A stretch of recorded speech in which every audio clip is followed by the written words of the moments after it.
Topsy, I wanted to ask you about a slight point of concern for me, and this is one that I don't think has been talked about enough, given the concerns about player welfare.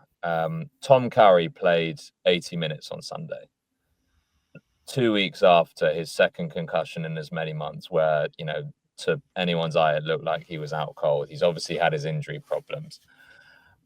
I wanted to ask you about. I don't think it's being talked about enough, because to me that's almost a flagrant violation of player welfare, and the 23-day return to play protocol has clearly gone out the window. I don't know where that decision was made. I don't know why Tom Curry's playing the full 80, let alone playing at all. And I wondered what your take on it was, whether you maybe know something we don't as well on how decisions like that are actually made, because from the outside it seems senseless.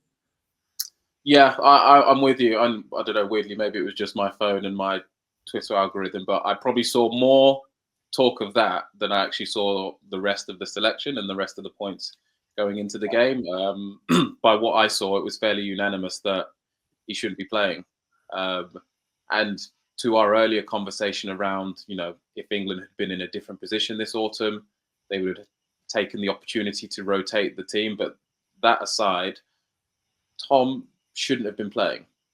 And I know they would have gone to medical experts, they would have spoken to all the professionals they needed, but it's kind of almost a common sense decision in terms of, does England need Tom Curry to play this game? No. What do we need to see from Tom? We know Tom is an outstanding player, one of the youngest to get to 50 caps. He's captained his country already, but we also know, given the nature of the way he plays, he's had some bad injuries. He's not long back from a hip injury that nearly took him out of his career. Yeah. He's had multiple head knocks recently. So actually, what do I need to see from Tom in this international? Nothing. You know what? Go and rest. Go back to your club. I'll see you in the Six Nations. Take the chance to recover. Again, you've only got one brain, so we don't need to treat it any differently than we do to a normal injury. Look after yourself. And again, I know, yes, they would have spoken to all the experts, but this felt like more of a common sense decision. I know you've been cleared. I know you're desperate to play. Everybody wants to be out there for England. Of course, it's an honour. But on this occasion, you're not playing. I don't need you. I can put your brother in, who does what you do. I can put Chandler back in. I can put Ted Hill in. I've got back rowers, Tom. Thank you. Yeah. That's how I would have approached it. I mean, you articulate it so brilliantly there. You just ask, so why didn't England do that? I mean, I suppose that's the next question, because what you say is 100% correct in every way. There are also lots of disconnects around this. In boxing, you get knocked out in the way that he was knocked out in the Australia game. You have a mandatory month without being able to fight or play, or I think even sort of seriously spar. So, I mean, it makes no sense. It needs to be joined up across the script.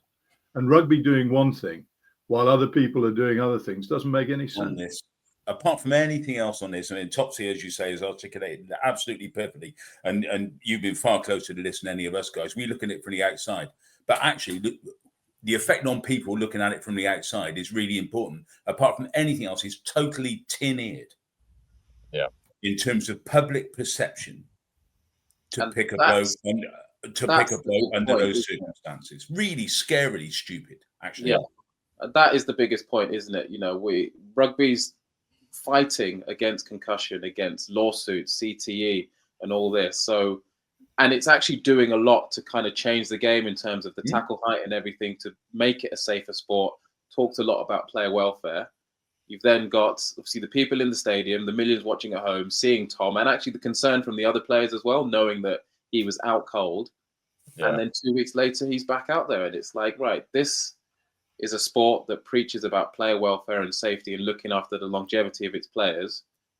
There is a great example of how to showcase that, and we've kind of done the opposite. And it's mad. As much as we can say, yes, an independent medic cleared him to play, actually, let's just do the right thing here and say, you know what? Like my point, we've got enough back rowers in this country. Tom might be one of the best of them, but you know what? We don't need to see any more of you right now. go and look after yourself. You're playing for Sale the week after, and then you're in the Champions Cup. So you're nearly in test matches again already. So I don't need to see what you can do against Japan.